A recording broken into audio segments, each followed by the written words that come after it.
As we continue to look at Saturday's mass shooting in El Paso, we turn now to focus on the gunman's racist, conspiracy-fueled vision of the world.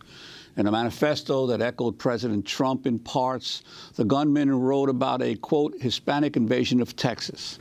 He also promoted a white supremacist conspiracy theory known as Great Replacement that has been cited by other mass shooters. Our next guest has long called out racists for promoting such views. In December 2017, George Ciccariello-Maher resigned from Drexel University after a year of harassment and death threats from right-wing white supremacists. The threats against him and his family began after he tweeted in 2016, "All I want for Christmas is white genocide," mocking the white supremacist ideology that white people are being replaced by communities of color and non-white immigrants. George Ciccariello-Maher joins us today from Mexico City. We welcome you to Democracy Now! Your response to the two massacres in Dayton and in El Paso. In El Paso, at this point, the number is 8 Mexican nationals have died in that attack, where the gunman cited the Hispanic invasion. Well, there's not much to say beyond the fact that, of course, this is a continuity of what's been going on for a long time in the United States. But unfortunately, I think what we're seeing is a real crystallization in the El Paso attack of the ways in which Trump's anti-migrant panic and rhetoric and hatred, dehumanization of migrants, of the migrant caravan, has dovetailed seamlessly with broader white nationalist, white supremacist theories developed in France, theories that influenced, for example, the Christchurch shooting in New Zealand, theories in which this paranoid vision of the world is painted, in which those who, of course, have the most power in the world, white people, are painted as the victims of a replacement, as the victims of genocide. And so you have this trajectory, it goes from Europe to Christchurch to the United States, in which this idea of replacement has fueled not only white supremacist violence, mass shootings, but these are the same theories, of course, that were so important for Steve Bannon and others in the Trump administration. And so it's no surprise that these things are coming together. Sadly, what we're seeing in the brutality of El Paso is the ways in which these theories are crystal clear in inspiring open acts of violence, alongside the everyday acts of violence, the murders by vigilantes of migrants on the border, deaths at the hands of Border Patrol, family separation, and the everyday violence of border policing. And this whole issue of the gunman's raising this claim of a Hispanic invasion, when, especially in Texas, because obviously those who are familiar with the history of Texas know that there was a prior armed invasion that occurred in Texas in the 1820s and 30s of Anglos who moved into what was part of Mexico. This whole concept now that raising the fear among Americans that there is an invasion occurring. Yeah, absolutely. The absurdity is incredible when you think about the fact that this was a state that provoked, a war through armed Anglo invasion, and which continued after annexation, after seizing Texas from Mexico, continued to dispossess formerly Mexican Latinos and Tejanos of their land, of their possessions by force. And this, of course, is the background of Texan history. And it really, I think, points out the absurdity of this theory that really inverts the world that we live in. When you read the El Paso shooter's manifesto, he says, "I'm not instigating this. They are the instigators. I am the victim. I am the one who is being forced to act." And you see this in a lot of white supremacist narratives today, and it really helps to explain not only the prevalence of these theories, the ways that they tap into mainstream culture. You don't have to say that you're the master race. You can simply say that you're under attack, or you're the victim of diversity, or you're the victim of affirmative action to feel this kind of white resentment. But it also it convinces that these shooters that they need to act. They are in the face of a catastrophe, a biological, genetic catastrophe that they need to confront. And this is part of what's behind this wave of shootings. This is what we really need to grasp and what we really need to understand today.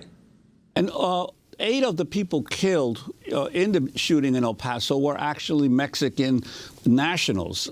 During a press conference, Secretary of Foreign Affairs Marcelo Ebrard called the shooting an act of terrorism against Mexicans in the U.S. and said the Mexican government will look into whether there's enough evidence to solicit the extradition of the gunman to face charges in Mexico City. This whole issue of the presence of Mexican nationals, and also on Monday I wanted to mention also the Mexican President Andrés Manuel López Obrador said the United States needed to do more to control the sale of weapons. This is what he said. Controlar la venta. The U.S. needs to control the indiscriminate sale of weapons. I say this with all due respect. It is not our intention to meddle in the internal matters of any country. But yes, the matter should be reviewed because it has an effect on many, and in this case, it affects U.S. citizens, and it also affects us. That was President AMLO. Your reaction? Yes, I mean, it's been clear for a long time that despite the U.S. narrative, one heightened and amplified by Trump, that somehow violence is seeping northward across the border from Mexico, Mexicans have long known that it's actually U.S.-made weapons that are being funneled en masse across the border into Mexico and fueling the amplified violence of the past few decades. This is absolutely clear. And in a way, it's very good, I think, to see the López Obrador administration pointing out the fact that this is an attack on Mexican nationals, the fact that it is an attack that is geared toward racist and ethnic ends, as a way of really putting a point on what's happened and making clear that this is not just another massacre, it's not just another individual with mental health issues or someone who is playing violent video games, it's an attack on people for very specific reasons. At the same time, I think we should be careful to not get lost in a clash between two governments, the United States and Mexico, and to lose sight of the fact that many of the migrants, in fact, most of the migrants that Trump has been demonizing have been Central Americans, right? Have been migrants that have been gone through their own travail passing through Mexico, which is not always a safe or welcoming place for those migrants. And so it's good to see the Mexican government taking this action. We must also realize that the migration crisis is a much broader one. Again, it's one that happens on the ground. It's important to understand that the shooter in El Paso saw himself as participating in border control. His goal was to prevent people from migrating. His goal was to push back what he saw as an invading wave. And the same thing is being done by Minutemen on the border. The same thing is being done by pushing migrants themselves out into the desert and toward death. And so this is a part of a much broader policy that goes back into democratic administrations as well that we need to confront. Also, Uruguay issued a warning for its citizens who are traveling to the United States in the aftermath of the two deadly mass shootings, warned them of deadly hate crimes against them.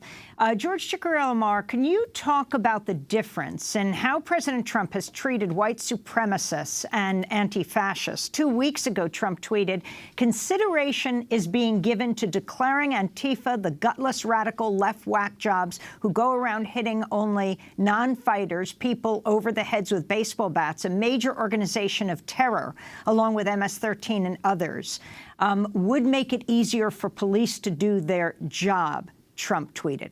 Wants to put Antifa on the terror list. I mean, this is not surprising coming from Trump. It's a diversionary tactic. Antifa, the death count of Antifa is still 0. But the point is precisely, and more importantly, that Trump has coddled and encouraged white supremacists because these are, they represent an important part of his most radical base. He did not want to alienate them, and this is why after Charlottesville, for example, he spoke of good people on both sides. He has always sought to use dog whistles and other forms of communication directly with Antifa. Steve Bannon, again, represented a direct link with white supremacist and fascist organizations who were directly involved in pushing policy initiatives in the White House. These connections are known and they are clear. Trump withdrew and diverted funding away from taking seriously white nationalist violence in the United States, and has continually tried to emphasize instead the violence of so-called black nationalists, the violence of anti-fascists, when the reality is what we need to understand is that it is Antifa that has done the organizing in the streets. It is Antifa that has done the information collecting that has allowed for many of these white nationalist organizations to be weakened, to be driven back, that has pushed people like Richard Spencer to admit that they can't really organize in the streets anymore. This is what Antifa has been doing, and it's not just Trump that's been undermining it. It's been Democrats. It's been those who want to equate Antifa with fascism itself. But we need to, I think, all stand up and embrace anti-fascist organizing. Of course, not attacking innocent people who haven't done anything, but embrace the fact that fascism will not go away by itself. This is something we've been told over and over again, and what we're seeing today is that these white supremacist organizations are going to continue to attack members of the Proud Boys, members of Identity Evropa. These are all mass shooters waiting to happen. They are preaching hatred, they're participating in hatred, and they're engaged every day in attempting to make the United States a much more hateful country. This kind of violence is the inevitable result.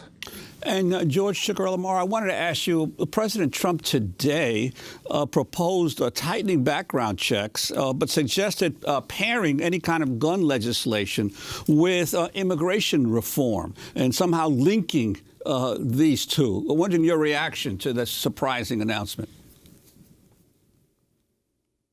I mean, it is surprising because he's taking in effect the cause, one of the main causes of this massacre, and trying to make it look as if it were the solution. The reality is that he is the one who is engaged in this kind of anti-migrant rhetoric that is pressing people like the El Paso shooter to the margins, who are then going and reading theories of the Great Replacement that inspired, for example, the Christchurch shooter as well, reading these documents online, and then jumping into action. If you read and unfortunately, I think people should read the manifesto of the El Paso shooter, because you see exactly that this is Trump's rhetoric, but it's also the rhetoric of border control that's been, pervade for decades under Democrats, under Republicans. It's the kind of rhetoric that tacitly allows these things to happen. CNN, not just Fox News, Tucker Carlson, of course, is a great purveyor of the myth of white genocide and white replacement, but CNN ran a headline about the disappearance of white America. These are the kind of things that passively allow this paranoia to seep into mainstream white America, that in a context of devastation economically, in a context of economic suffering, allows people to be mobilized, to be radicalized by these white nationalist organizations, which are spreading, which are using the internet, and which are encouraging people through 8chan, which luckily it looks like has been weakened, encouraging people to engage in these kind of attacks. We want to thank you so much for being with us. Yes, it looks like 8chan has been brought down, the place where the shooter allegedly posted this manifesto, this anti-immigrant, racist, white supremacist manifesto, something like 20 minutes before he opened fire. George Ciccariello-Maher, I want to thank you so much for being with us, political scientist, visiting scholar at the Hemispheric Institute at New York University, author of Decolonizing Dialectics, speaking to us from Mexico City. This is Democracy Now! When we come back, a couple from Parkland who lost their beloved son decided on what would have been his 19th birthday to go to El Paso to raise a mural in his honor. Then the massacre happened. Stay with us.